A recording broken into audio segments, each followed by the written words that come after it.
What's up, everybody? We're back for our final episode of the Rose of Versailles here on Shoujo, the podcast where I, Sarah, introduce my friend Joe to shoujo anime, the genre of anime typically targeting women and girls. Joe's a dude, so he didn't have the pleasure of watching it a lot until now, and obviously as the targeted demographic, so I've been watching it for a long time. So I'm the veteran viewer, he's the newcomer. And we are at the end of the best series we've covered to date. And end of show 5. Yep. It feels like it flew by. Like I don't think it dragged on. Yeah. That's because you didn't have to write all the summaries. This has been a long series for me. There's been a lot of active involvement for me. Oopsie. Oh, man. Okay, well. Yeah, but we're here at the end. We did it. We watched 40 episodes. That's pretty long for the show that we covered. Yep. Yes, and after this, we'll do, I guess, a bonus episode on the movie, The Rose of Versailles, and then we'll go back to Chihayafuru for season 2. Is that a bonus? So, I don't know. Is it a dedicated episode? Do we want to dedicate like a weekly episode to just that? Because we're doing it immediately next, right? Yeah. And I feel like it's linked to what we're doing here, so I feel like we should do it as an episode. Oh, all right. Scratch that. So I'm gonna have to summarize it, unless you want to summarize it. We'll decide off mic. The only summarization I've done is Jurassic Park. I don't know, and those like dragged on forever because I just just la la la la la. Yeah, we'll see. We'll watch it and see if we have a lot to talk about. If there's like a lot of good stuff, we'll do it as a whole episode. If there's not that much good stuff, we'll drop it as a bonus episode before the episode we normally do comes out. Unlike The Ring, where we just dropped it all Unlike together. The Ring, where it's just like, I have nothing to say about this, actually. Yeah. It's still a good movie. It's just like, straightforward. Yeah. And so little tie over to the show. Right, and had nothing to do with anything else that we were doing. Yeah, so before we jump into the coverage and then our updated rankings of all the series we've covered up to this point, let's hear what's been up in the lives of Joe and Sarah. Joe, you start. Well, I've still been watching Star Wars Rebels. I should be done in like 2 days because I have like 5 episodes left. And the show's looking really nice at this point. And, it's May 4th just happened. So Star Wars it's all that's about. And then I'll probably end up playing KOTOR 2.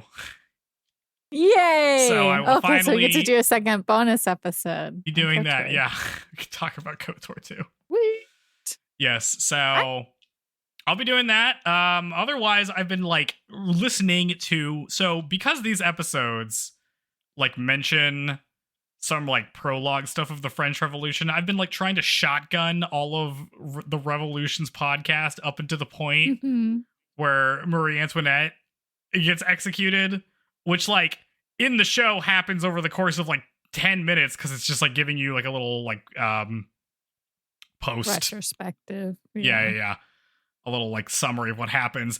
And in real life, it's 4 years. So I had to listen to 8 hours of podcasts talking about all the stuff that's happening to try to figure out how things got to that point. It was a huge ordeal. I've been playing, I bought Star Wars Battlefront 2, the old PS2 game on GOG, and I've just been playing that while listening to the podcast nonstop. So that has been my time. We appreciate your dedication to the podcast. That's right. And I need to know so I can mention it. I can mention 2 little fun facts. Nice. I think that's it for the most part. That's been... Oh, I watched a movie also. I watched Conclave in honor of the conclave that's going to happen in a couple of days. By the time you're hearing this, it'll be happening. Which is where they pick a new pope. And that movie, which came out last year, was good. I was going to say. I enjoyed it quite a bit. what you were talking about. Yep. Okay. Nice. Yeah. Nice. How about you, Sarah? Okay. What have I been up to? What have you been up to? Let's see. Yesterday, I went to the Austin Record Convention, which was like, show up the day of, just like a maybe $5 admission. So that was pretty sweet. And then I was on a mission, basically. I wanted to find the Offspring. I wanted an Offspring album. And I wanted the Jurassic Park one. And so I was very doubtful that I would find any of them because, like, the first half of we were going through all the rows, and I was like, dang.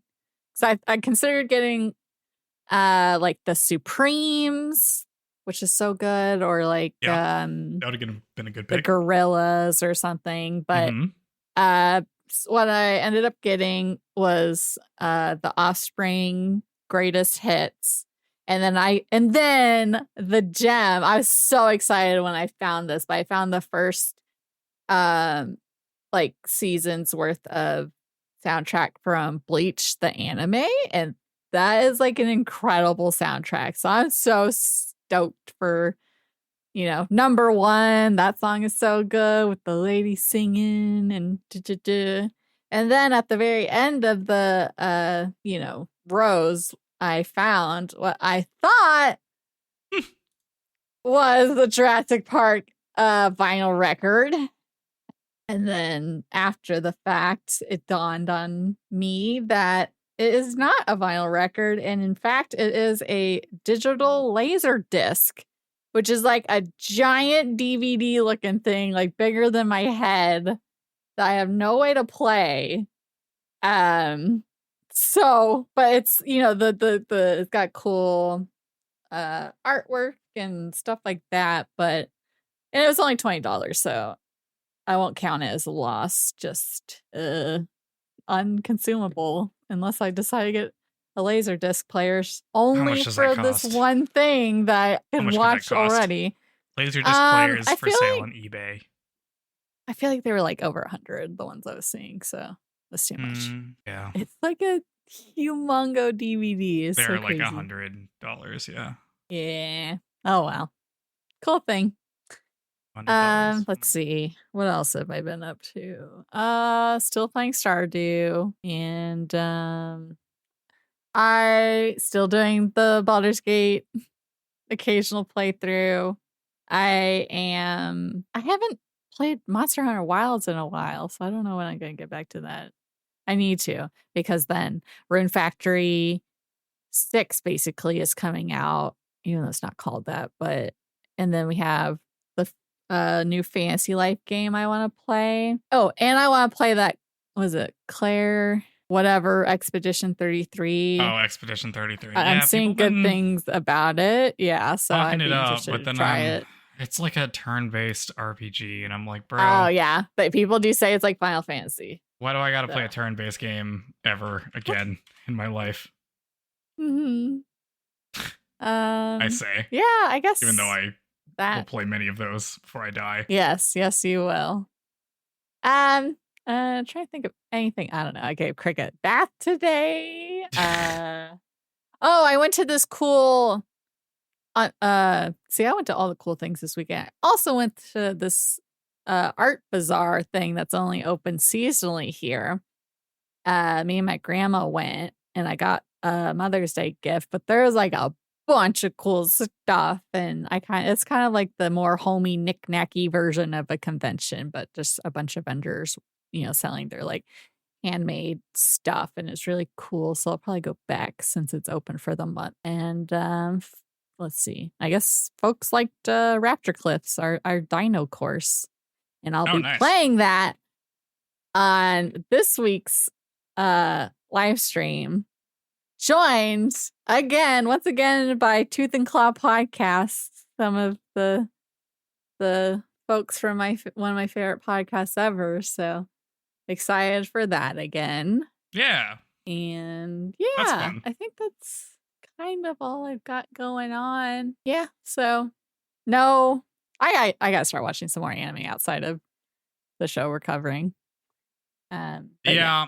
I haven't been watching that much either. I mean, I guess I'm like continuing the stuff that I've been watching. So I watched a little bit more Lazarus. Not really Not really falling Okay, in love with that what's one. the deal with that? Right, because it's like the creator or director of Cowboy Bebop or something. Yeah. So is it just that it looks cool but doesn't have substance? It is all like it's all plot stuff, but like the plot stuff doesn't really matter. Like it's set up to be like all these people are forced to be in a crew to like solve this big mystery. And like every week they go and do something, and sometimes they get closer to solving the mystery, and other times they don't get closer to solve the mystery because like the basic premise is like there was this miracle drug that was released, and everybody took it all the time because it could like make all pain go away or something. But then it turns out that the guy who made the miracle drug like actually like poisoned it so that everybody's gonna die unless they track him down and find a cure to it or something. And so they're trying to track this guy down, but like that's the setup. And so you think it's going to be like, oh, it's like a motley crew, and it's going to be like we're going to learn about all these different characters and what their deal is going to be, and then in the end that's going to culminate in them like learning about each other, and they'll find the guy who made this drug and they'll solve the problem, right? Except for like 4 episodes in, and like we've learned nothing about any of the main characters. They don't really seem to have a lot going on. It's just like not a character-driven show in the way that you would expect. Like it seems like this show would be. And instead it's mostly just like, here's some fun action set pieces, which are totally fine, but it just doesn't excite me very much because of that. What's an example of a not character-driven show that's good? Of a not because like I'm very much all about the characters when I'm watching something. Yeah, I mean, I guess if you deal with like more plot stuff and not so much like the interpersonal lives of everybody, so like I feel like most action shonen is not really character driven that That's much. True. It's mostly plot driven, which like can be good and can be bad. Usually is only good if it's like the plot is interesting and like fairly short. If that kind of makes sense. Yeah, that's true. But like, you know, I'm trying to think, like, there's a lot of like movies and stuff that are more kind of like this. Yeah. Like, yeah, because you don't have the time. Yeah, really it's kind of hard to have a into- TV show that doesn't become About character the characters. focused. Yeah. Yeah. And that's why Okay. I'm not falling in love with it. Watching Sakamoto Days, not super into that either. It's like just, I don't know. I just don't think it's as funny as it should be. Gotcha. Yeah, so I'm like watching a lot of stuff that I feel very neutral about. Well, and now the one good thing you had is ending. Now it's over. My one silver light has gone. It is pouring outside. How exciting. Except Raining here for the too. fact that I have to take my dog outside at some point. That's not great. Yeah, I know. I just gave her a bath. You're like a little raincoat. Yeah, I should. I have a winter coat for her. And if I move to Ohio, I'll definitely need to get her like little booties and a hat and stuff. Let's see. Good thing my mom doesn't listen to our podcast, or she'd be like, what? I thought you were joking about moving. Yeah. We'll see. But yeah. We'll see. You finally won't have to complain about the heat every time. That segment of the podcast I keep will be thinking over. about it because every time I see someone, I feel like every time I complain about the heat, and I'm like, oh, that's gotta be annoying to just hear me complain about the same thing over and over. I gotta be more character driven. Nice. I can't just be talking about the heat the whole time. See, and then I'll become like, oh, look at that tree. Isn't that tree great? That's what I'm obsessed with when I was there visiting. The trees. Yeah. Because I was looking at like apartment pricing and looking at photos and stuff. And like this is not something we have in Texas, but I guess because we have like air vents are on walls or top of ceilings, but they're like on the floor or they're like at the bottom of the wall. Yeah, like air can circulate up. Yeah. So because people here have basements. Yeah. I know, because basically I'm like, oh, I have only lived in like apartments that are kind of older and never in one where it's internal, which is like, I don't know that I want that. I guess if it's cold, it's probably nicer, but I just want to be able to like walk out my door immediately. There'd be like grass to take cricket out on. Oh, But yeah. then also it's like, oh, if it's cold there, maybe I don't want a dumpy place in case, Yeah. I don't know, things with the heater or whatever. And then I don't know if it's because here, if I see a place with like one of those window AC units, I'm like, oh, no way, I can't stay there. But I'm like, is it like tolerable enough during the summers there that would suffice? Or if I want a place with this, like a air conditioning unit, like I do here. But yeah, like it all looks very affordable and way more space, more bang for your buck. Yeah, than Austin, Texas. Yeah. Yeah. Yes, it's crazy here, and It's I like have probably one of the better. in Texas. Yes. I have I'm in an older place. I've lived there before or here before, so it feels more comfortable. But and it's like decent pricing for here, but like it's, it would get me like a 2-bedroom at least in Ohio. So yeah. But yeah, well, I'm excited by the prospects, so we'll see. Just keeping an eye out. I bought a new mattress. I'm buying stuff. I'm still like, this is my most recent tariff scare buy. I'm like, I need to buy a mattress now. Yeah, that's a good idea, because you had like what looked to be a more just very basic mattress. Nobody likes my mattress. I'm the only person who didn't mind it. The kind with like little patterns, like flower decoration on the mattress, probably. Like the old kind where it's like quilt. Oh, is that what I should have gotten? I may just be imagining what your mattress That's not what my mattress is like at all. That sounds like a better mattress than I got. I got like a cheap mattress because I got it in grad school that like unfolded and came out of a box. It's like it's just a foam one. So it's not that good. It's been 8 years. Never mind then. It's time. No, I was it's time for a envisioning new, the better mattress.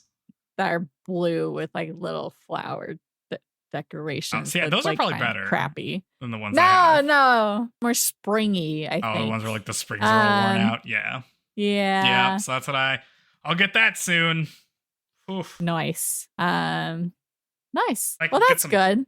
You deserve a nice mattress. Yeah. Yep. See if I can ever sleep in my life ever again. Well, you know who was sleeping for a long time? Who's taking a big nap forever. Oh, God. A lot of people. The Rose of Versailles. It's time to talk about the end of this show. The last 2 episodes. The final 2 episodes. Here we go. Here we go. I don't have any other introduction to this. So, all right. The Rose of Versailles, episode 39, is called His Smile is Lost Forever. Dang, what could that mean? We open on a recap of the last episode where Andre gets shot. We return on Alon carrying Andre as the remains of Company B try to break through enemy lines and return to Bernard's barricade. Oscar leads the charge through the troops, and they all push their way through everybody, as the narrator tells us that Oscar led without fear, thinking only of saving Andre. This is the most, is this the most sicko mode she goes? Well, they like say that. Oh, Oscar's gone mad. I don't know that she went that crazy, but I would have liked more. That's true. I wonder in the movies, now everything I'm thinking about is like, what are they going to do in the movies? In the movies, you think she's going to like duel like 6 guys or something? Be like trampling dudes? I mean, maybe, with the improvement in animation, maybe they'll take the time to depict more exciting you can watch Oscar kill moments. People. Yeah. Maybe there'll be blood. Yeah. Eventually, they push their way back to the barricade. Bernard rushes to them and sees that Andre is hurt. He calls for the crowd to see if there are any doctors that would come forward and try to help Andre. Fortunately, there are no less than 10 doctors in the crowd that volunteer to help. We learn, however, that he was shot in the heart and will die any second. Like, he really should be dead right now. I don't know how he's alive at this moment, but I don't know. For real? Andre asks Oscar if the sun is going down, and Oscar says the battle is over for the day. Andre asks Oscar why she's crying, and she says that she had hoped that they'd get married and moved away when this was all over. Andre says, yeah, that's what we always wanted. But why are you crying? Am I going to die? And Oscar says, no, of course not. And Andre says, yeah, of course, because there's so much I still want to do with you. I can't die here. He starts crying, and Oscar reminisces on the old days they spent together. She pauses for a second and realizes that Andre has died with his eyes open. Oh. Ugh. Rosalie, Bernard, Alon, and everyone mourns Andre as Oscar just sort of looks dumbstruck. Eventually, she screams out that he's leaving her behind and cries. We cut to later where we're told that Andre's body and the bodies of all of the fallen were placed in a small nearby church. We see Oscar sitting on the steps outside. Elsewhere, Company B is playing cards, commenting that Andre never played with them. Alon asks if Oscar is still by the church, and he goes to see her. At the church steps, Alon gives Oscar his coat, saying that it's going to get cold, and he tells her that despite how corny this is going to sound, Andre was a really lucky guy, because in the end, you both returned each other's feelings. So, I don't know, Oscar, maybe try to cheer up a little bit.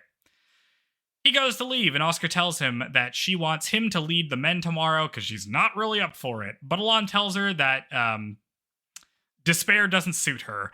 Everybody lost a friend today, and Andre, you're not the only one who's been affected by this. And then he walks off. I really like Alon. I know, I like him too. He's such a nice guy. Yeah, he's just a generally likable dude. Yeah. Not many of those. Not many of those. He's just like an uncomplicated character. He's just a Hard guy to come by here. with cool sword skills who just and has friends and wants to be on the right side of history. Let me tell you, the French Revolution's full of those guys, and almost all of them get guillotined. Suddenly, Oscar goes into a terrible coughing fit and rolls down the stairs.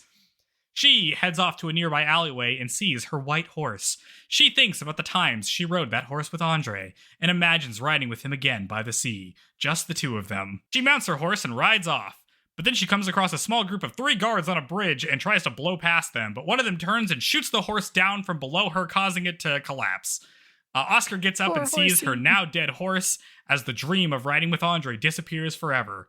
The soldiers recognize Oscar as the defector, and they try to capture her. She pulls out her sword. Sad. What? Oh, yeah. We never even learned the horse's name. We never learned the horse's name. That's true. Has this been her horse the entire time? Since out through the entire series? No way. Well, no, there's no way a horse. It could live that long, but it would, I don't imagine, be rideable or to the standard that of use she uses it for. So how long are horses good at for? Some point. Normally I feel like from maybe like the age of, I'm trying to think.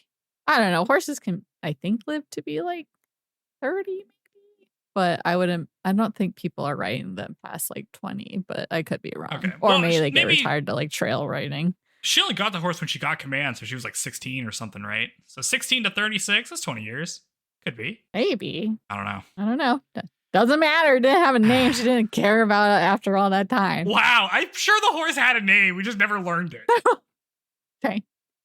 Mercy. Anyway, Oscar pulls out her sword and begins to fight all 3 of them. I say she fights them. She kind of just dodges them over and over again.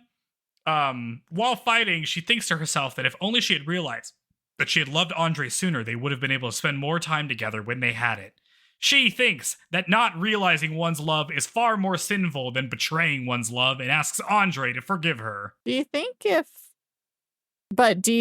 they had realized their feelings sooner, would they actually have been able, like, what do you think would have happened? Because I feel like they would just be having to hide it or someone would find out and like there'd be huge consequences. Yeah, this is kind of one of the things where like the reason they get together is because the entire like social structure around them is collapsing, so they're allowed to do it. So it's hard to, and like Andre knew the whole time, and he knew that Oscar knew, but it was just like, well, we're gonna not acknowledge this because we can't make it work. So it's like, I think what she really needed to know here is like to be okay with breaking the kind of social norm and eloping. Like that's what she would need to have learned, but I don't think that she would have been in a position to do that any earlier. Like I don't know if she could arrive at that conclusion without everything else happening around her. You know what I mean? Yeah.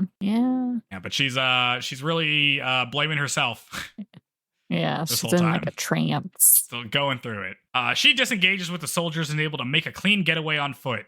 Elsewhere in the city, she wonders if everything is going to be okay now. Back at the barricade, a soldier wakes Alon and tells him that Oscar is missing. Alon tells him not to worry, she'll be back, and he says to make sure that everybody else in Company B knows that she'll be back. And as he says this, it starts raining. In a Paris alleyway, Oscar is struggling in a coughing fit when a boy lugging an older man passes by. We see that it's our beloved pirate man who has died and is being carried by his son. Oh, this was brutal. I'm like, they're really leaning into this. I was like already sad about Andre. And then the pirate guy too. I was like, no. Which is a bigger loss, man. I don't know. The toss-up. The boy deposits his father in the Seine River and begins playing the hand accordion. He sings a song about how, regardless of what happens, the sun still rises and the river still flows. Back at the barricade, Alon is called in as a representative of Company B for a meeting with Bernard and the other revolutionary leaders at the barricade. Bernard tells Alon that they've decided to take over the Bastille fortress / prison tomorrow. Bernard explains that normally the Bastille's cannons face away from the city so that it can defend it, but now it faces towards the city as a threat to the people. If the king orders it, they could be firing upon all of us, and he thinks that everybody across all of the barricades in Paris is going to arrive at this conclusion and converge on the Bastille, which is true. The narrator gives us some exposition on the Bastille as a symbol of royal tyranny. Eventually, the sun rises on July 14th, marking the storming of the Bastille, famous event. Mm-hmm. We see a scene of Bernard informing Robespierre of their operation against the Bastille, but Robespierre is like extremely hesitant and obviously thinks this is a bad idea. But Bernard makes it clear that, like, I'm not really asking your permission, my guy. I'm just telling you this is going to happen. I'm going to go and do it now. And Robespierre yells after them that he will endorse it. So I'm cool with it. So he doesn't, I'm in charge, guys. Yep, that's right. Totally. I just had a thought. Mm-hmm. Super random, but I was like, I wonder if there was a Wishbone episode that went into the French Revolution. I bet there was. I bet that happened. I bet they only covered this part. I wish I watched it. Yeah. I bet they didn't cover the later parts. Because that's going to get really hard to cover. Because I didn't even get like all the way through. Like I didn't even get to the fall of Robespierre. And oh boy, things are going real bad. Dang. We see the armed people of France gather in the streets as the narrator explains to us that unlike all the previous events in the French Revolution that were executed by elected or elevated electors, mostly from the upper classes, the storming of the Bastille was the true first revolutionary action from those at the bottom in a sudden act of mutual solidarity, which is true. That's gonna be a running theme throughout the French Revolution. Turns out when the sans-culottes, the regular people, decide that they want you to do a political thing, if they have enough guys, you just have to do it. Mm-hmm. We see raids break out all over Paris as people swarm the streets and start stealing guns and cannons anywhere they can find them. We cut to Oscar awakening in an alleyway as she hears the people start to flood into the streets. Suddenly, Andre walks into the alley and tells Oscar that everyone is heading to the Bastille and that she needs to make her way over there to lead the men into battle. As Andre gets closer, we see that it's actually Alon trying to bring his commander back. She returns his jacket and says that they should go back, but before then, would it be okay if she cried just one more time? Alon says of course, and Oscar cries into his chest. That's cute. Oh, yeah. I like them. Mm-hmm. At the Bastille, things are getting real bad. Even though the army garrison has a meager 114 soldiers, they're still in a fortress and can fire guns and cannons down at the crowd, basically unmolested. Nobody can really stop them from doing that. The narrator tells us that tens of thousands of demonstrators were engaged with the fortress, but pretty much haven't made any progress up to this point. We see Bernard rush off to ask why their artillery isn't firing, like they got all of these guns, why aren't you shooting these cannons at this fortress? The men armed with the cannons tell them that the cannons work just fine, but none of them know how to load and shoot in cannon. It's not like this is as easy as a rifle. You can't just pick it up and pull the trigger. Nobody knows how to do this or aim this or anything. Suddenly, Oscar and Company B show up. She tells Bernard that they'll handle the cannons, you worry about everything else, and then she gets her men into position. Oscar gets in front of the cannons and directs their line of fire into one of the turrets of the fortress. Inside the Bastille, the commanding officer, Governor Delaunay, is informed that the rioters have started firing cannons at them, and they're like pretty on target, and they seem to be doing a pretty good job breaking through the fortress. Delaunay peeks out the window and sees Oscar directing the artillery and orders his men to shoot her down. A line of soldiers direct their fire down at Oscar, and we see her get showered in a hail of bullets. She falls as we cut to credits. Falls in a weird way where she like falls on her butt.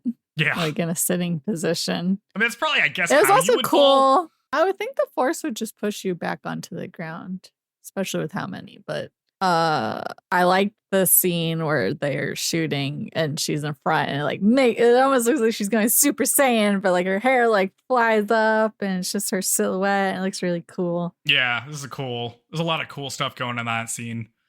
Real Mercury or Mars God of War going on there. Yeah, for sure. As she just starts telling her men to start blasting. Yeah. What'd you think of this episode? Andre dies. Yep. Yes, he does. I was sad. Yes, I guess he conveniently didn't die immediately from being shot in the heart because he needed to be able to do a sad farewell. I mean, it's asking a lot of Oscar to try and like get it together to like the next day just carry on. Yep.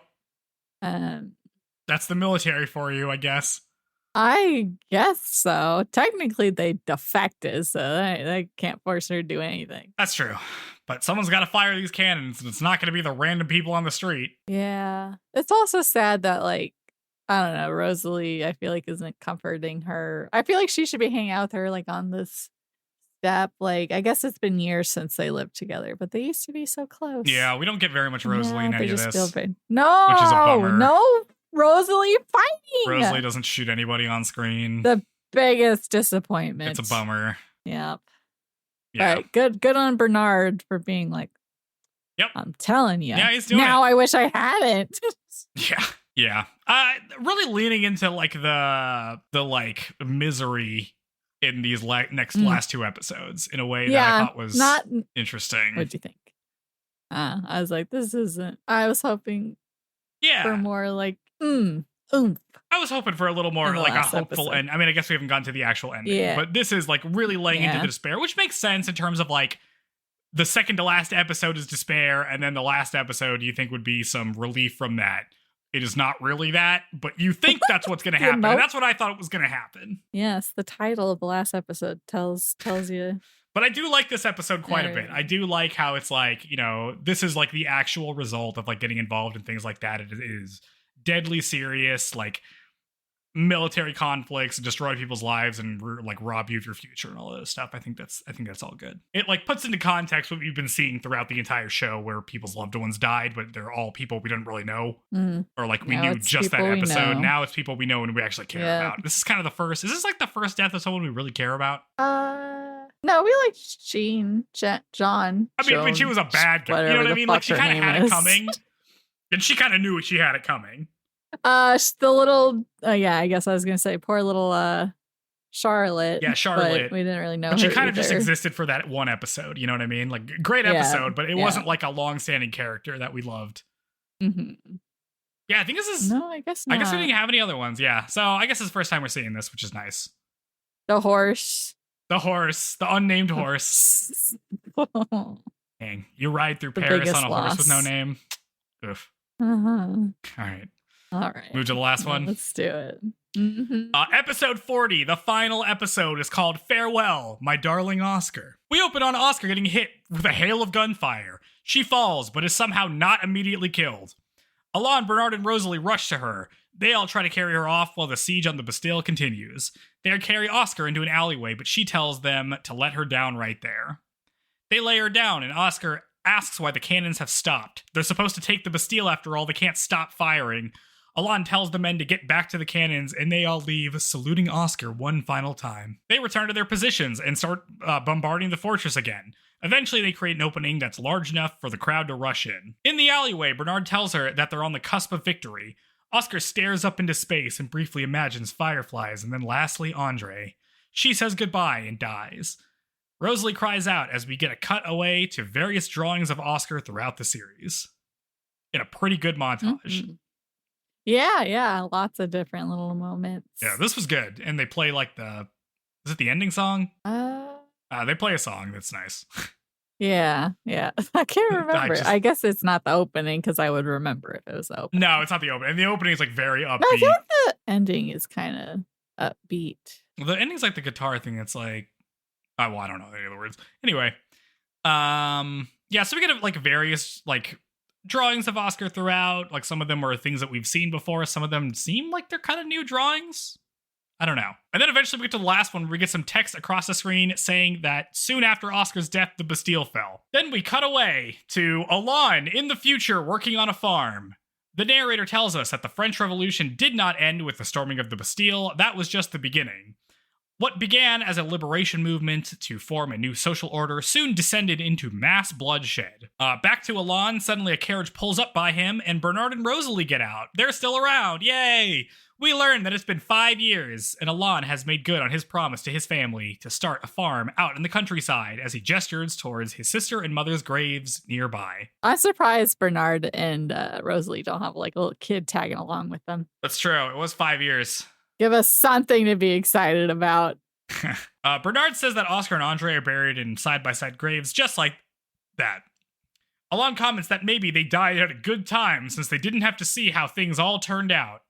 We cut back to October 1st, 1789. It's the Women's March on Versailles, when the bread riots among the women of Paris spilled out into an armed assault on the Versailles Palace against the royal family. This is a famous event that happened. We see the mob break into the palace and surround the royal family. Queen Marie is forced to appear before the mob and almost gets shot, but she bows to them, which stalls their anger long enough to get them all to leave.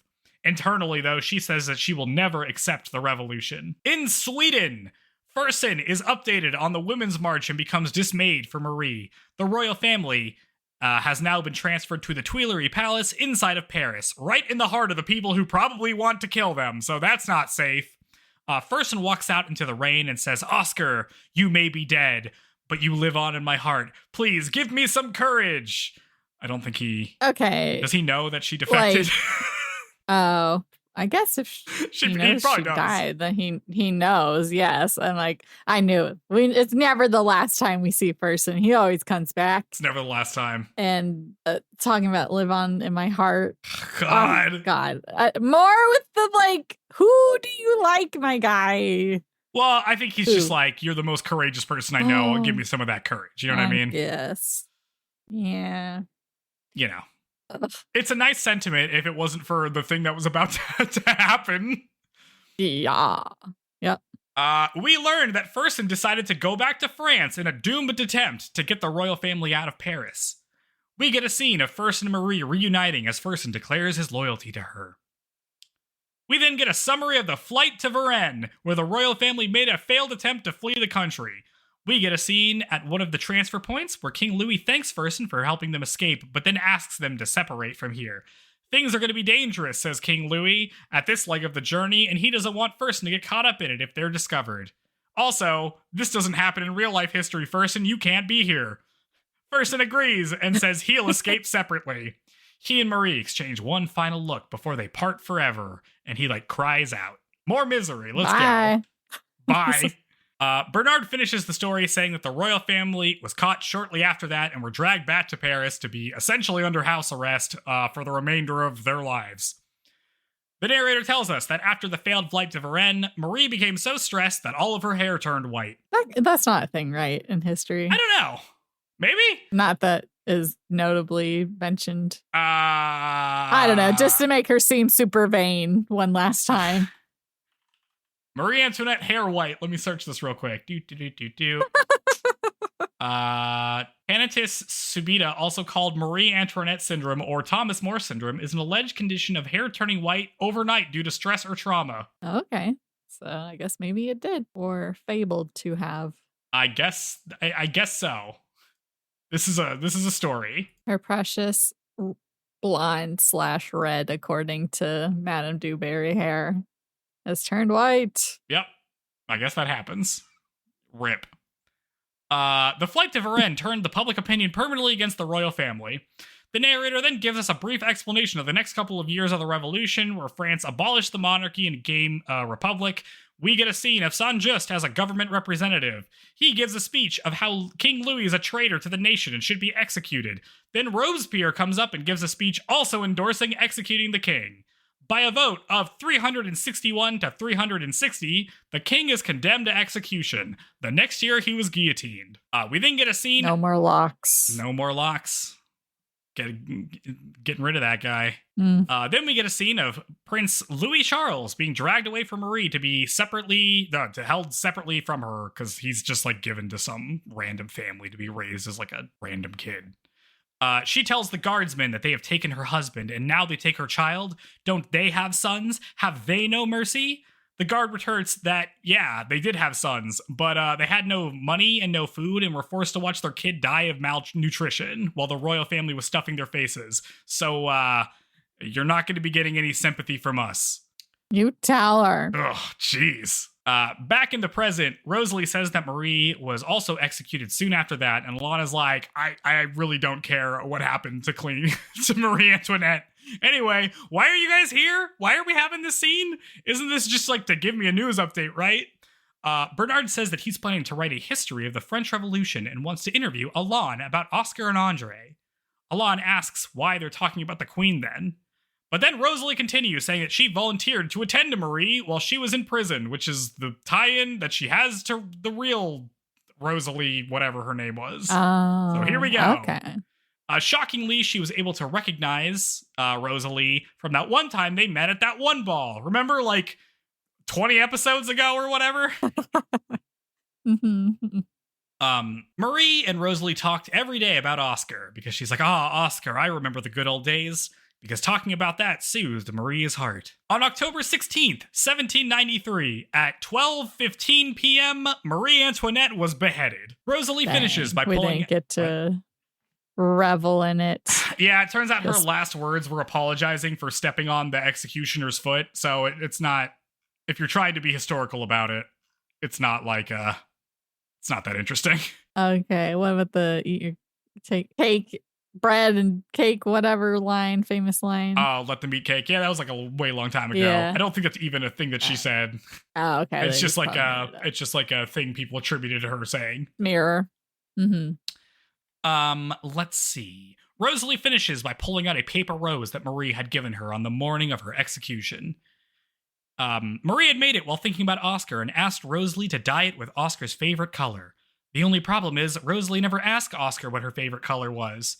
Do you know what her favorite color was, Alon? Alon says he wasn't that close to Oscar. He doesn't know what her favorite color is, but he bets Andre would say that he likes it white, as it already is. This is cute. I like that. Yeah. That's the whole reason they came. That's the whole reason to ask the color. To see what color to dye it. And it turns out that the thing Marie made was the right thing the whole time. It didn't need to be dyed. That's just how good of friends they were. We freeze frame on the three of them standing by the seashore. The camera zooms out while the narrator gives us some final pieces of information. She says Robespierre and Saint-Just eventually lost power and were in time also beheaded. And then she says a decade later, Fersen, who had returned to Spain, became a cold-hearted lord hated by his people and was brutally murdered by them in the streets. The end. Why does it end like this? It is a very weird ending, right? Why would like they you could have do just that? left it without any of that. Yeah. Dude, I was like, I talked to my mom on the phone after watching this because it's like, why would you end your show like this? I mean, I know why we end the show like this, which is like, this is supposed to be a biography of Marie Antoinette, right? Like, we want to fit in all the cool historical stuff. Everybody, like, you know, you can't get to the end and be like, oh, people are going to want to know what happened to Fersen. It turns out he sucks and was killed randomly by a mob. Yeah. But like, this is not a great way to end. No, the series. No, it's kind of weird ending. I guess it's always hard to end a series, but this was, you know, like you could have just, if you had just left out like those last few tidbits of random unnecessary information, that would, you know, helped. But it's just kind of a bummer show and ending and hard to tie it with a nice bow because we, you know, it's based off history, so we can already find out for ourselves what happens afterwards. It just won't have anything to do with the characters we spent all this time watching. Yeah. So, the ending is weird. Not really hopeful at all at the end there. Just kind of, just like, yep, everything went to shit. Alon retreated to a farm. I mean, I guess Bernard and Rosalie seem to be doing okay. Yeah. I mean, No. hopefully they're not fighting. in Paris anymore. They don't seem like they are, so that's good. Yeah. Yeah, and just very it's all bad. bizarre. It's all bad times. Not gonna highlight the positive legacy of the French Revolution or the ideas of like that came out of it. Totally. Just all like, yeah, it sucked. It went real bad. The end. Everybody dies. Yeah, I guess it would. Except for Ferguson, who becomes an asshole and then dies. Helps justify having chosen Andre, I guess, maybe. Like, oh, he was no good after all. Alon's line where it's like, obviously, it'd be like Marie Antoinette. Oh, yeah. Uh-huh. Yeah. Yeah. Oh, God. Lots of, like, they addressed the fate of some characters, and then, like, who knows what happened to, like, Oscar's family, or I don't know, the kids of Marie Antoinette, or I can tell you about the kids, the people of France. Yeah. So what do you want to know? The kids. Or like, I guess, do we have any other thoughts about like the show ending, wrapping up here? Yeah, I do feel like. I mean, I guess. Go ahead. You go. I was just gonna say. I mean, Oscar was gonna die anyway, so might as well just die the next day. Mm-hmm. Good time to do it. Yeah. Yep. Yeah. Go ahead. I do feel like the trying to be historical messes with like the good feeling of the ending. You know what I mean? Like it doesn't even do. Like in Les Mis when they have I haven't seen it. Okay. At the end of Les Mis, which also ends in like a bummer way, kind of, because it's about a failed revolution that happens after the French Revolution, like later. In one of those little uprisings that nobody would remember except for that Les Mis was written about it. At the end, they like. There's a whole number of a bunch of people that died, and they like sing on the barricade about how like a better future will eventually come for all of them. And it's like a nice, sweet thing. This doesn't have anything like that. This is just like, no, everything not at all. sucks. Okay, bye. Well, I guess if we think about it, it's always been a show of like just stating what's going to happen, like in a very blunt way with the narrator. Yeah. I guess you just would hope that for the end of the show, like, it would just be better to leave it on a, like, in the, from here, France changed in the world, blah, blah, blah. Something just more, the characters we liked are gone. So we don't need to, like, then just reflect on the characters we didn't care about as much. I would just rather just end in nicer, like, broad, like, oh, this all happened for a reason.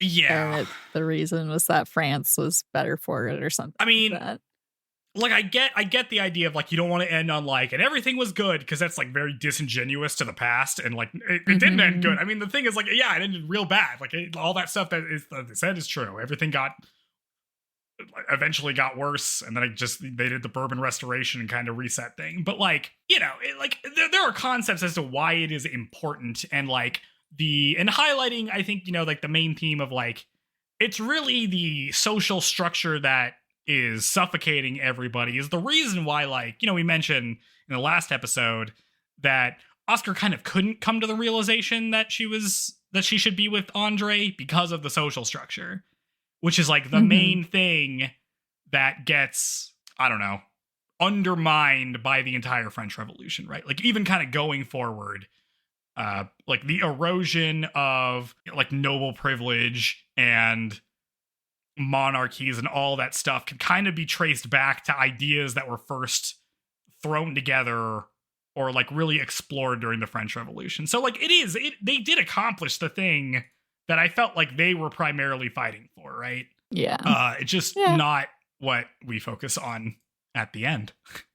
Which was mostly just about they just should have stuff. Had it where Rosalie and Bernard did have a daughter or son, and just that, like, in memory of Oscar, named the kid after her, and then like we're teaching it swordplay or something as like a little, and then they become vigilante family, and it's the Dark Knight family, and they just go on to be, I don't know, like the Bat family. Mm-hmm.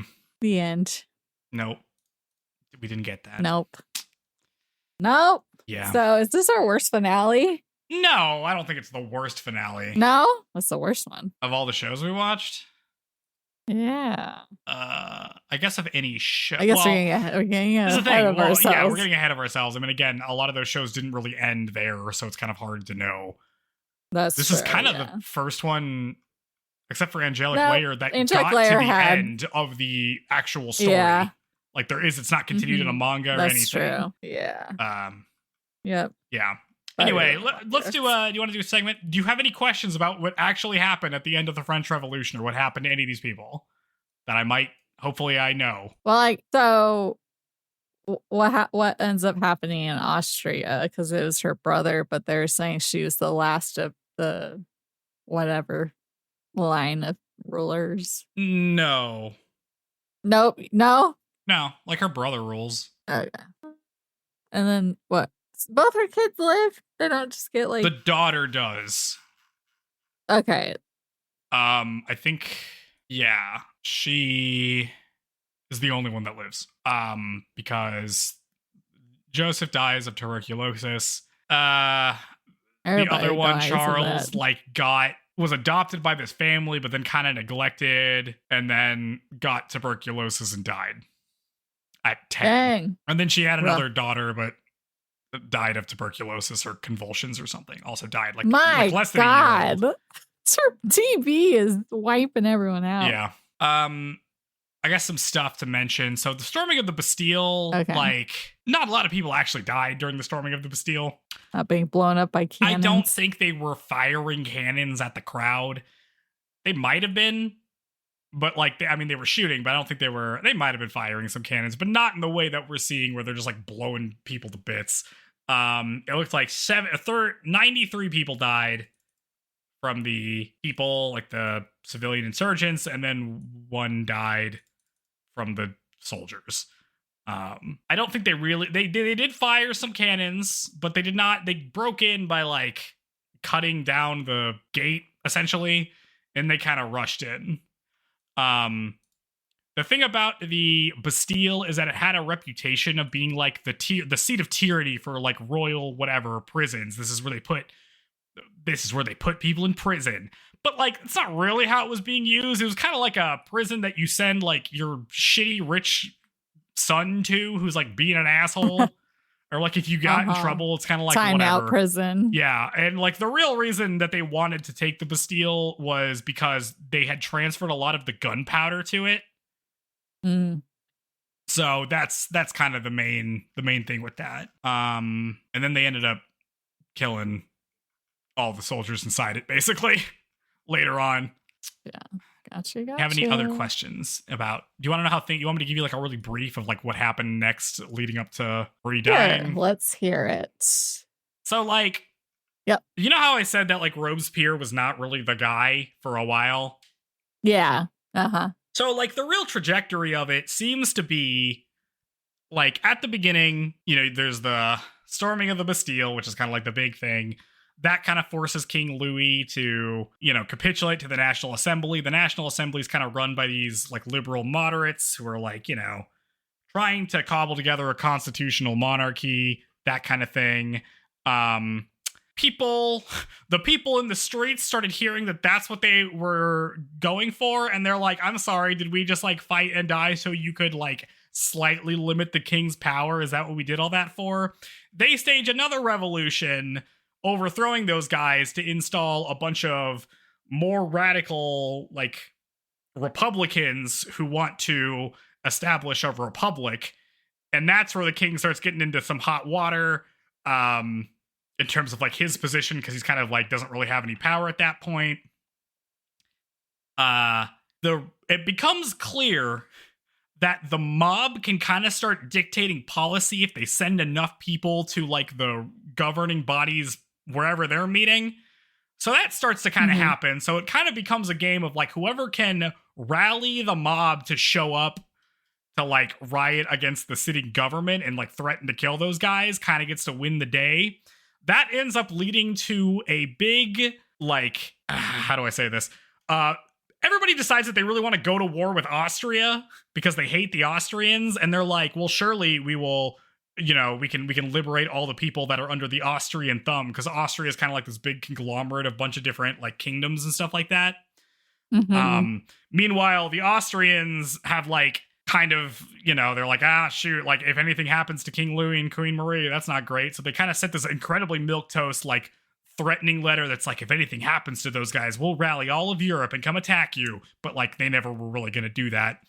But because there's so much fervor around it, France declares war on Austria, and then Prussia gets in on it because Prussia just wants to fight anybody because they have this big army sitting around and they want to get some stuff and they can't do anything else. So they go to war. It immediately goes very bad for the French because it turns out when your officer corps is made up of mostly nobles, and at this point all the nobility are like running away from like leaving France, your whole army collapses. They immediately start losing pretty bad. This causes the government to become pretty authoritarian. Then they start winning because they like win a battle where they like force the Prussians back, and then the Prussian leader is like, we got to go deal with some stuff in Poland, so I actually don't care about this very much. So they leave, and then the French starts doing pretty well, and they take over Belgium because Austria just didn't try to defend Belgium basically at all. Yeah. And then let's see, everybody gets back on it. I need to know until today all the history. I'm sorry, this is really boring. Basically, they go to war, they start winning, then they start losing as everybody starts to get back on track, and then this is the point where they execute King Louis, so everybody's like, oh shit, now we got to get in on it. So then the British get in on it, and like Spain gets in on it, and then France is on, like, and then also because, the Republican government is very liberal and are like abolishing the freaking church basically, or like de-Christianization, and also they've established the draft. Different parts of France go into revolt. So all of a sudden Robespierre, who's like in like his guys, take a look around where they are being attacked by all of Europe from every direction, and every direction they're not being attacked, there's an actual rebellion against them. And then at home, there's an angry mob in Paris that can kill you if you do the wrong thing. And they decide that they need to start getting very authoritarian very quickly, or they're all going to die. So then we start the Reign of Terror. And we start the Reign of Terror with killing Marie Antoinette. And that's how that happens. Gotcha. Okay. Well, okay. So it sounds like just kind of sucks to be there for a long while. Going to war is a bad idea. It's pretty much always a bad idea, and it never works out. Everyone was like, this will be a quick and easy war. And then it ended up lasting like 20 years. Yeah. Mm-hmm. That'd be crazy. Yeah. And that's why everybody dies all the time. And that's why the Reign of Terror happens. Okay. And then eventually Robespierre kills so many people that everybody decides to overthrow him, and then they kill him and Saint-Just. What happened to our creepy priest man from, what was his name? The guy who was in love with Marie Antoinette, and I'm sure he either fled or got killed, I'm assuming. People who get guillotined. The Duke of Orleans. Who else? Oh yeah, we never see him again. That's crazy. Yep. As an individual, we never see him. There's like a supplementary episode on him in the podcast. And apparently he was just like not really, Marie Antoinette thought he was always trying to overthrow him because he was always like, because he's basically just like a liberal noble. But then as things started getting super like revolutionary, he was like, oh, this isn't good. And then he got arrested and got killed. Like really not trying to overthrow anybody, really played his hand not that great. So I wonder how much, when this was made, obviously a lot changed because Marie Antoinette was originally the protagonist and this and that. So I wonder maybe at the beginning that he was going to be it's the trajectory of the shows as far as who are the villains. Because Duke Orleans is our first villain, and then basically nothing happens with him. So it's it feels weird to have so much emphasis in the beginning, and then it just drops off. This does echo what actually does. This is the thing about being trying to be historical, because that is the time where he's prodding the royal family would be the main antagonist of the royal family. And having all those people in his salon and all that stuff, that did happen. He was publishing everything, he was really encouraging initial revolutionary stuff. But then he basically falls off the map right after that. So I guess there's just it's a peculiar situation, base of series like this off historical things, because then you are depending how true you want to stay to how things went, it can prevent you from fully developing certain things for the sake of accuracy. Yeah. Yeah. It's like, well, I mean, overall, nope, go ahead. Yeah, well, it's one of those things where it's like, I know, like, you want to include all this stuff, right? Because it is like a really interesting story, but it's so big and it's so complicated that it just gets really hard to like fit this into like a narrative structure. You know what I mean? Mm-hmm. Mm-hmm. Yeah. Yeah. Yep. Do you have any questions about anybody else? Paul and Yak goes into exile. Oh, yeah. You said something, Madame Dewberry, right? She gets brought back and killed or Madame something? Dewberry comes back from exile and then gets guillotined later. Well, the women were the best villains in the show, that's for sure. And yeah, I guess, I mean, that's the Rose of Versailles. Final thoughts are like, obviously, I would say the like most interesting to cover for the podcast and was very good. Yeah, I mean, I remain impressed by like while remaining like historical, I think does kind of have drawbacks in terms of the narrative. I am impressed about how it was able to stick with that for as much as it could. You know what I mean? Like it's a difficult line to walk, and I think it does overall a pretty good job. But it is very impressive just like overall, and I think like the show overall was like very, you know, high quality production. I was really impressed by like the different camera shots that were in there all the time. They did like multiple cutaways, or they had like multiple people's like close-ups on screen, or they did like a split screen or any of that stuff. Or even when they did stuff just like putting filters over things, or you know, cutting away to birds flying or any of that stuff, or just like there's a scene and then it becomes a painting of that scene. Like I think all that stuff was like very impressive. And like the most cinematic, I think, of everything we've seen so far. Yeah. And this is an interesting one where I basically half the show is directed by one person. The second half was directed by another. And like you can very distinctly feel, and is it just because the directors or just because the plot starts to take a darker turn? But like the first half is much more like goofy shenanigans. And then it gets like really serious and more stoic. Yeah. I'll be interested to read the manga because it looks like there's some goofy little girl in it, and I think that did not fit the tone of the second half of the show. You gotta tell us. So I'll... Maybe half the last volume is just like weird extras. Yeah. So I'll be interested to see like how the manga goes. Out another one. Yeah. You have to keep us posted. How many is it? How many? It's 5 volumes, but the last one's pretty short. Okay. You just need to binge read all of them, and then we combine that with our movie episode. Oh God. Wrap up all of Rose of Versailles. Nah. We'll have we'll do some manga coverage, I think, later on. Dedicated. Okay. All right. Well, yeah. Okay. Rose of Versailles, we did it. We finished the series. Good stuff. Now, yeah, let's talk about like the show. How it sizes up compared to all our other series we've covered up to this point. We're doing our rankings. All right. Yeah. What is first up? Overall show ranking? Favorite. Yeah, overall show ranking. All right, we have 5 shows. Do you want to start from the bottom? To worst. Okay, fine. That's actually okay. Harder time thinking in that order. You go first. At the bottom was, for me, is Chihayafuru season 1. I guess. Okay, I guess we should go back and forth. Never mind. I saved myself 2 seconds before. That's right. I am not into sports anime. We haven't really developed anything yet. Well, we're going to go into season 2 soon. So hopefully I like it more. Oh, dear. Because the last time we did this, I think I ranked Angelic Layer the lowest. I think so. Oh, God. Not going to stick with that? I don't know. I guess I will. Angelic Layer. Okay. Is my 5th favorite. 4th. I think I'm just basically keeping the same. Because my 4th would be whatever that was last time, which I think was Kimi ni Todoke, maybe? Probably. Yeah, that sounds right. Okay. I'm going to do... This might be changing it. I'm going to do Skip Beat next. Because I like the manga so much more than the anime. And like obviously the anime like captures some of the charm, but the animation wasn't that good, and you know, it wasn't good enough to warrant more than 1 season. Okay. So that'll be my 4th pick. My 3rd pick is Skip Beat. Okay. Nothing. Oh, Just I mean, I feel like I've already talked about it. middle Like, of the it's good. pack. I like it a lot. I wish it could continue. You know, again, I ranked everything basically based on if the story is complete or not.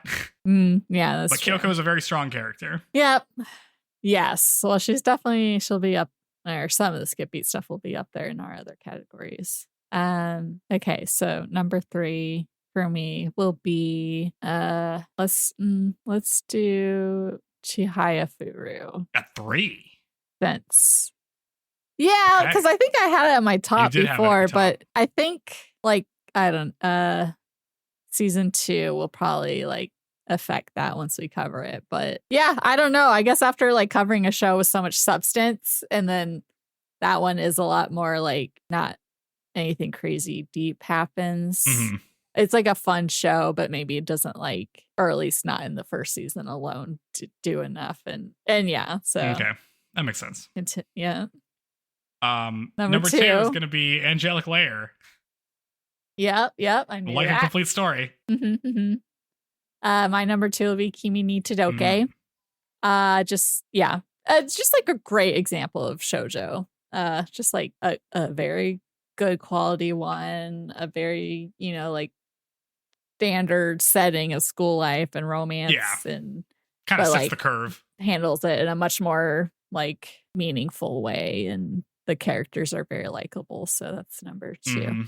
And then both of us. Number 1 for both of us. Yeah, Rose of Versailles is so good. Ah, man. It was so good. Oh, this is gonna wreck the rest of the shows. None of these are gonna be as good as this, are they? They're not going to be. One day we'll find something. We will watch something that I think will beat it. I think eventually we'll get there. Yes. Well, I think it's incredibly different.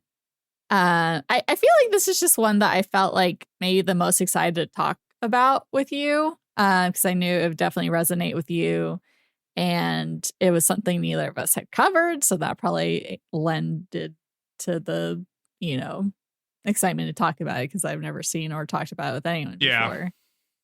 And yeah, I mean, there's like, I would say just the story, side, like the how it.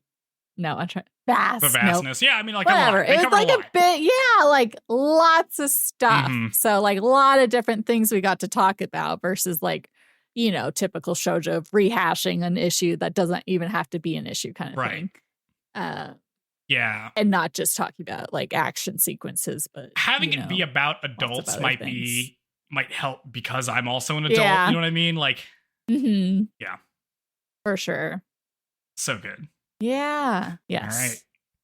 At first, I was like, Oscar, I hate your name. And like, I guess I just had a lot. I was just dumping on a lot. Like, I liked it, but I was like, freaking hate Marie Antoinette. This and that, blah, blah, blah. But oh, man. Once the stakes get higher, it's really in it. Once we get that, once the like Charlotte episode happens, it's like on. That was a real, I really love that episode. And it's a real like tone turning point. Yes, for sure. Yeah. Cool. So that's our current it's the show lineup. Okay, for the protagonist one, that's the next one. I think we should include both Oscar and Marie as protagonists, because there are entirely Marie. That's gonna jack especially up early on. There's entirely Marie arcs, basically. Okay, I think that's fun. Okay, so there will be 6. Okay, I think I have. Oh, so they're each I'm saying individual you're both, entry. We're going to rank them I separately. thought you meant I had to lump them together. Okay. No, I wouldn't make I was you like, average great, Oscar them. getting dragged in the mud because I just think it'd be fun to include both of them. Okay, gotcha. All right, last place. Do you want to start with number 6? Yeah, go ahead, Chihaya. I don't like Chihaya. Marie Antoinette is mine. No surprise. You were such a Marie Antoinette hater this whole time. Hate her. She's just like a little brat, you know? Oh, yes. God, just teenagers, I think. Bratty teenagers, really. Even as a teenager, I was like, ugh. So yeah, she just epitomized like brattiness and like, not being considerate, and it was just annoying how everything was like, everyone was letting her off the hook for stuff. Oh my God. And the person thing, and spending everything, all the money. She's such a nightmare woman. It's great. Okay. All right, number yes. 5. I'm doing the neutral pick of what's her face? Misaki in Angelic Layer. The nothing character. She's like the neutral. Yep. That's mine as well. Number 4. This is where I'll put Marie Antoinette. Okay. I do kind of like how she's a disaster woman. Let's hear the good things about her. It's pretty funny when she's like, why is everybody so mean to me? It's pretty good. Kind of has it coming. I mean, you know, in her trial where she gets accused of like why she gets her head cut off, they are like, hey, when you did the flight to Verona and tried to flee the country, it sounded like you were gonna try to link up with the Austrian army to come and invade us. And she was absolutely gonna do that. So like, you know, a little bit had it coming. Oh, yeah. Okay. My number 4. Sorry, this is 4. Chihaya. Chihaya's mine. Like, you know, similarly a brat, but like on such a lower scale than the queen of a country. So it wasn't as, you know, whatever. Yeah. She's like she's fine. Not quite let them eat cake, you know. Misaki's nothing. Yeah. Misaki's like neutral. Chihaya's a little better than that, and Marie is just like negative 500. I just like the whole time that she was like a huge character, every episode I was just like rolling my eyes and like, you know. Yeah. Yes. Okay. All right. Number 3 will be, I can't remember anybody's name. Sawako. From Kimi ni Todoke? Yeah, Sawako. Okay, that's your number 3. I'm going to put Oscar. Oscar at number 3. At number 3. Yeah. Yeah, like, I don't know. Like, she did a lot of cool stuff. Maybe it's because she like let so much slide with Marie Antoinette, but like I feel like in some ways she was so dead set, and then other things she, you know, things I wish she would have been more like stubborn about. She wasn't. Mm-hmm. You know, it wasn't until The Wire that because we thought she was going down with the ship. You know, because it took her so long to. That's true. Yeah, for a while there, we're like, is she going to defend Marie to the death? That would be terrible. Yeah. Yeah. Well, thank God that didn't happen. But yeah, very cool lady, beautiful hair. Mm-hmm. Plays piano. I don't like the way she treated Granny. Oh. Just so dismissive of grannies. Right. God. Yeah. My number 2 is Oscar. I like Oscar a lot. Mm-hmm. I wish we got more like time with her, like interiority wise, and like doing more stuff, especially early on. It's like, I wonder what Oscar feels about this stuff, and it's kind of neutral. That being said, the character arc going from doing what I'm told to fighting for a future I want, great, fantastic. We love that. I love a character that cares about other people. For sure. I love a character that will try to be honorable and go for it. Oscar's great. Yep. My number 2 is Sawako. Just, you know, funny, sweet. You know, it can be frustrating when she's so dense about certain things, but it's, you know, never in a malicious way. Yeah. She can't help it. She's the main character in a shoujo. They got to make her misunderstand things constantly. And yeah, she just has like really nice relationships with people. And then combine number 1 again. And has cute outfits. I know. Kyoko. I don't know if she'll ever be taught. Still good. Yeah, it could happen. She's so good. Yeah. No, I love Kyoko so much. We love a vengeful lady. Yeah. Let's see. Oh, next one, couple. Oh, this will be fun. So the couples we have, I think we should have are Oscar and Andre, Fersen and Marie, and we could put Rosalie and Bernard in there. Why not? We don't really see them, but yeah we can be in there. The thing is, I don't remember the other. Yeah. Should we just list our top? I think we should do this top down because I don't remember the other ones. Okay, mixing it up. Well, do we want to settle on our favorite of Rose of Versailles? And then... Well, I think it's going to be easy what our favorite from Rose of Versailles. Well, maybe not. I know what our last place is going to be. It's Marie and Fersen. Last place. Wait, what about Marie and Louis? Would that be lower? What about Marie and Oscar and Jen?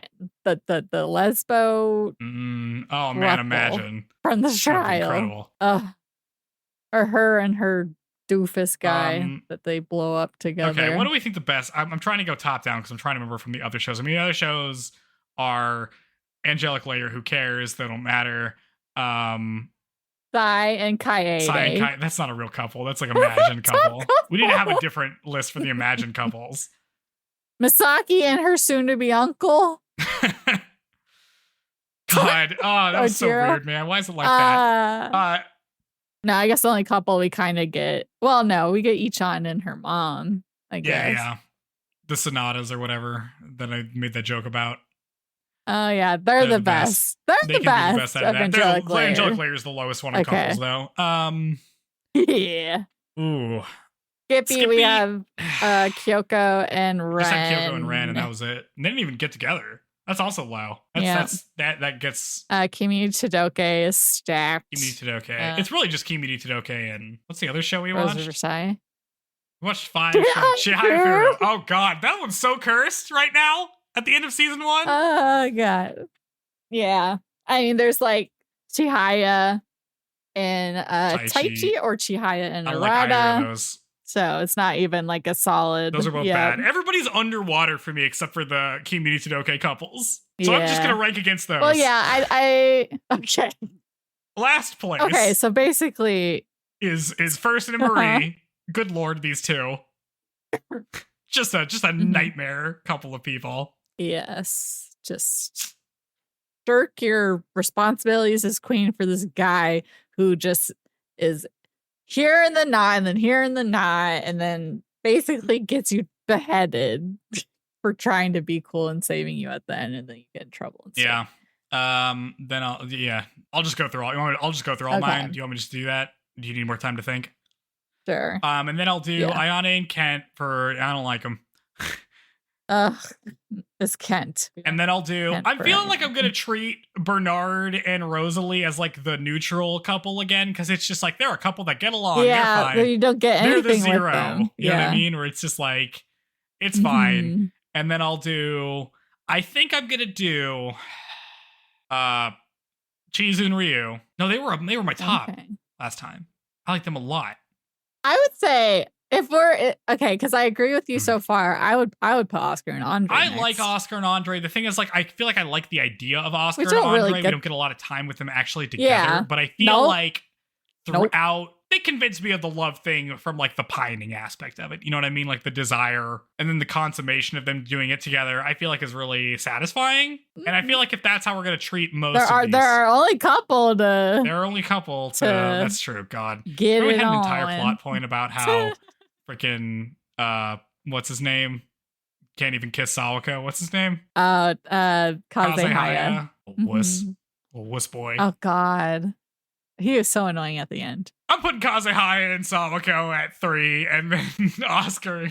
Okay. Oscar and Andre, and then I'll put Andre, Chizu and Ryu at the top. They can be at the top. Whatever. None of these are that great. No, not yet. I'll just agree with your lineup then.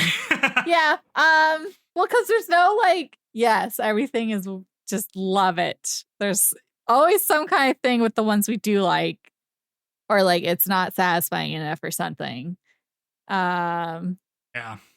I don't, from what I recall, season 2, Chihayafuru isn't gonna bring that up anymore, exponentially. So I'm oh God, maybe the next series we need to cover is actually a good romance. Yeah.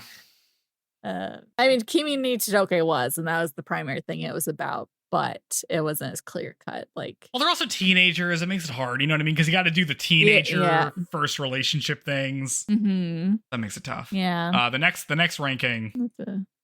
Side characters, chock full of side characters that are great. I like Alon. I like Rosalie. I like Andre. Do we count that? Do we count the love interests? Remember her? Yeah. I Granny guess. is great. Do we count the villains? Jean still lives pretty high in my heart. Yeah, he was pretty great. All right, how are we doing this? How do we do the side characters? I don't remember how to do this. What is my top side character out of all of them? How about top 3? The top 3. Oh yeah, the triumvirate. Let's see. Ooh. Last time I probably had Hitoko, Moko, and Shizu maybe was my top 3. I think, man, I love Rosalie. It's going to be hard. We got to start tracking. And I love Alon also. Yeah. We just don't get that much time with any of them that's meaningful. We just like they're enjoyable with the limited time we get. Yeah. I mean, we don't get like entire things dedicated to them. Yeah. I'm going to say number one. I'm going to say number one is Rosalie. I'm going to say Rosalie is number one. And then I'll probably still do Hitoko. And then number three, I kind of want to put Alon at number three. That guy I like that guy. I feel like you just have to have one from each Jean. series. You gotta pick your Jean. favorite from Should we each do series, like the maybe? antagonist? Not every show has an antagonist, I guess. Dang. We could do it antagonist. Well, there's rival and stuff. Yeah. So I probably put Karumi at number three. I'm going to do a top five. okay. Okay, I guess top five. It doesn't have to be one from each series. I don't know. I mean, yeah, I wanna guess do one I from don't know. each series? Whatever. We'll streamline this this is later. very well we'll thought out workshop in this advance. one, but I do need to. I like Rosalie and I like Alon and I like Jean. I feel like you like That's Sean my top the three. most. Yeah, she just doesn't get to be in it at the end. No. I do like Sean a lot though, but like Rosalie gets a whole arc. You know what I mean? Like the fact that she goes through the whole thing. What about our pirate guy? The pirate guy was pretty great. Accordion I pirate. love pirate guy, but he doesn't have a cool sword move. No. I don't know. What do you got for side characters? You could just rank them in the show. Okay, just in Rose the of Rose of Versailles. Versailles. Okay. I guess I will put Rosalie number one, Alon number two, Granny number three. Nice. Do we just do top Oscar's three? horse. Or we do top five? Oh, do you want to do top five? Yeah. Oscar's Go ahead. Two more. horse. Yes. Don and Andre. Well, you put Andre in there. You put Andre pretty low in there. I don't know. Well, he's just generic nice guy, but also kind of a salter for a second. Kind of a salter Let's for a just second. not forget That's that. true. But he's also could be the Black Knight and doing all those backflips and shit. Remember he was like really into that for a little bit? The Black Knight. Yeah. Super good. Yeah. Opening songs. Okay. But I mean, I think overall, I think just Kimi Chidoke has very good side characters. Yeah. Ayane, Chizu, and Ryu. They dedicate a lot of time to their side characters. And Joe. No. Joe I don't think Kimi. so. We can forget about that guy. Opening songs. Okay, best opening. Yeah. I don't remember very many of them. Okay. I'll give my lineup first then. I'm gonna have to listen to this. Number 5, Angelic Layer. Just like fine, right? We agreed. Music, meh, but the visuals are fun because it's like cool fighting stuff. And then I will put Skip Beat as number 4. I will put Chihayafuru is number 3. Kimi Chidoke is 2. And Rose of Versailles is number 1. Rose of Versailles is so good. Is it just the song or is it the whole thing? Like the video and everything? I'm saying combined. Right, combined. I don't remember Skip Beats at all. Skip Beat is just her running through the city with like side characters. Maybe I'll put that one as last. With a semi-catchy song. I'll put that one as last. I'll put Kimi Chidoke because I remember it having extremely boring visuals. Then I'll put Angelic Layer because it had exciting visuals and the song was whatever. And then probably Chihayafuru because that one was pretty good. And then Rose of Versailles. Solid. Like it's very simple, like visually, but like music is so good and like it's cool because it's just about Oscar in the opening. I like downloaded that song. And giant it's so text. Good. Yeah. I love that song. The like the opening riff. Yeah, it's so good. It's so good, dude. I'm just like, hell yes. Oh man, I'm really gonna miss this show. Yeah. You added a new ranking. It looks like at the end after opening song, you added moms. We're doing a mom ranking. This is really funny. Well, each one I feel like well, we don't really get to meet Kyoko's mom. I know about Kyoko's mom from reading the manga, but you don't get to meet her really, except for like the vagueness. That being said, I'm ranking her last. Generally sucking. Okay. I'm gonna put I just really hate Shoko. Like the thing is that Shoko's a bad mom, but at least they resolve at the end of the show. They like work it out. Kyoko's mom is just absentee and terrible, and all we know is that she like drives her to success emphatically, and that has like destroyed her whole life, and she ran away. So that's why Kyoko's last for not Kyoko, but that's why Kyoko's mom's last for me. Yeah, she's fourth for me. Fourth. Yeah, mine's the other way, so we've just reversed the last two. So then I have Yeah. Okay. Number 3, I guess will be Oscar's mom. Fucking confusing entity within the series. Unsure if she's alive, and then she is. Bad because she let their father do that to her daughter. We thought she was dead. And then she just didn't live at their house. God, it was so funny. Did. And then Oscar never went to her for anything. Yep. And then we just kind of forgot she was mom's there. More she kind of dropped out of the story. Yeah. There was that part where her dad was going to murder her. Maybe we saw her parents in frame once. What did the mom think about that? I don't know. Oh, yeah, I agree. Yeah. That's a third place position. You know what? I guess number 2 because, I feel like Oh, yeah, I forgot. Chihaya's mom sucks. Chihaya's mom is so she sucks, whatever. Because she kind of ignores her kid, right? Yeah. Okay, Chihaya's mom's going lower than Oscar's mom. About her Oscar's mom gets a promotion because Oscar's mom is supportive of Oscar. She's a little too I'll do whatever you want, Oscar. I don't really care. But that's fine. You know what? It's better than Chihaya's mom. Okay. So Chihaya's mom is number 3. Oscar's mom is number 2. Right? Oscar's mom is number 1 is 2. Good Lord. Bad moms. Well, I guess we're okay. And yeah. Sawako is the best mom. Mom's funny. And trying to be I'll keep it secret from your dad. Right. And this, yeah. Yeah. But best moms. Well, I think that's it for our rankings. Random category. Yeah. Wow. I'm going to miss this show so much, man. I know. Well, we were doing school uniforms, but there's no school uniform. Oscar's uniform. I guess we could do school uniform versus work uniform. I think her first one was. Yeah. The white one was pretty good. I like the blue. The red one was the worst one. Yeah. I guess it's the tricolor, huh? Yeah. Man. So what is our plan?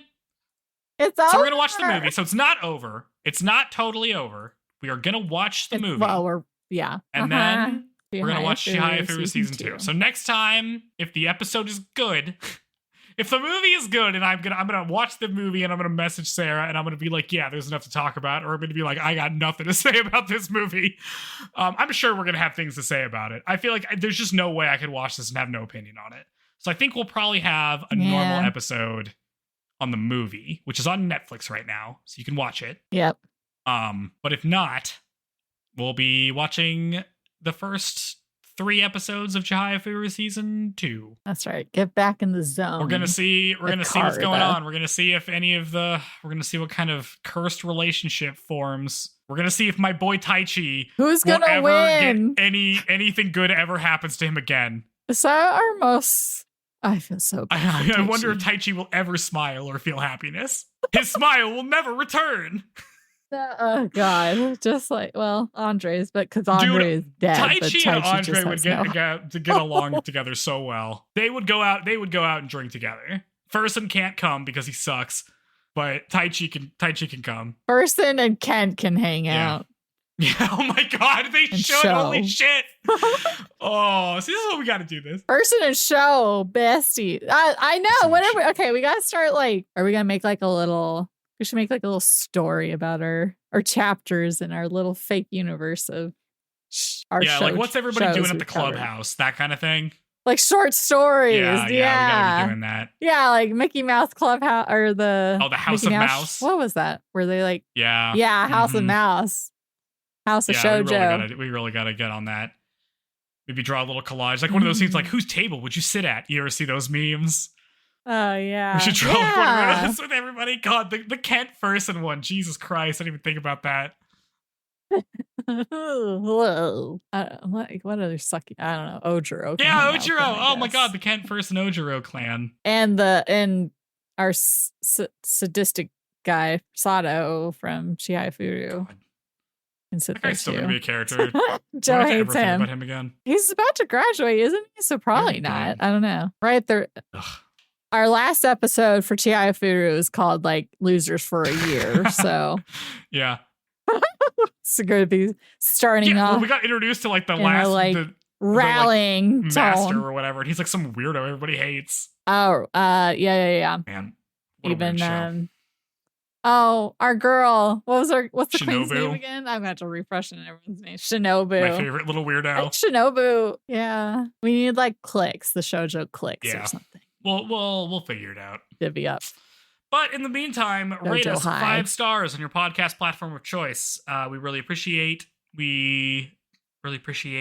reviews. Leave a comment. Tell your friends about it. We put in a lot of work. We've done a lot of episodes, and we have a fun time doing this. We would like to keep doing this forever, but it would be great if more people listen to the show. So tell people about the show.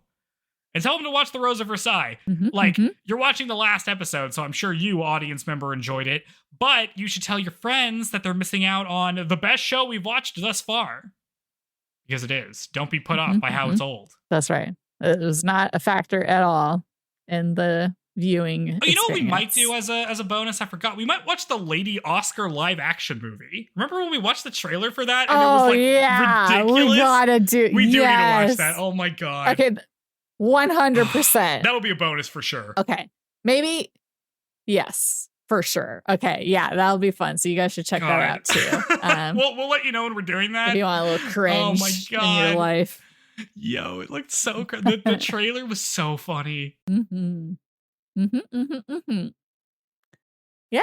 Okay. Well, that was a lot, but it was a good ride. Good show.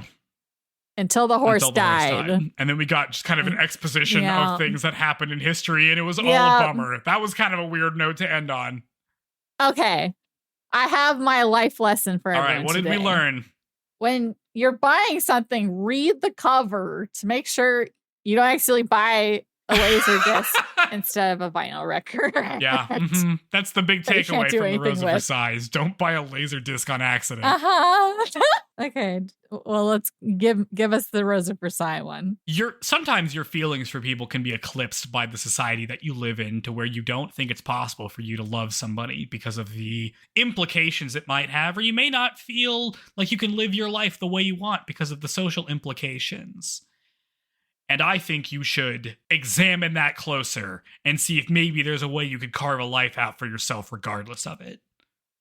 And if there isn't, have you ever thought about storming the local armory and maybe cutting off the commander's head there and going to the Hotel de Ville and ordering the government to get rid of the social structure? Because that might also work. Now, don't pay too much attention to what happens after that, okay? You don't got to do the rest of that stuff. You don't have to worry about the Department of Public Safety. We don't have to do the directory. We don't have to elevate Napoleon to first consult. It's fine. You don't have to do any of that stuff. But, if you got enough people, maybe you could change the social order yourself.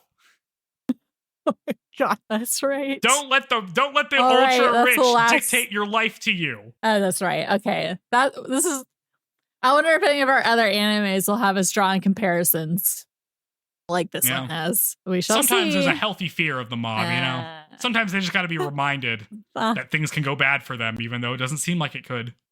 We're making us stand here and also teach your your little sister to sword fight, and then have her do it on screen, and then give her an opportunity to freaking do it. So wasted. And then the one chance she did have, where they got attacked in the carriage, she didn't have her sword. Oh my god, zero payoff for Rosalie training. The biggest tragedy. More than anything else. In the protagonist dying. In The Rose of Versailles is that Rosalie never got to stab anybody. Yeah. Maybe next time. Maybe in the movie remakes. Anyway. There's always hope. We can only hope. And I swear to God, if I get to a panel in the manga where she stabs a guy, I'm going to be so happy. I hope so. Yeah, we'll have a time where we learn all that later. We'll probably cover that whenever I read it. Yeah. But thank you everyone for joining us in our coverage of The Rose of Versailles, and we hope you are looking forward to our coverage of Chihayafuru Season 2 and all the other series to come. So thanks for sticking along, and we're excited to keep the ball rolling. That's right. And we'll catch you guys later. On the barricades, we're out.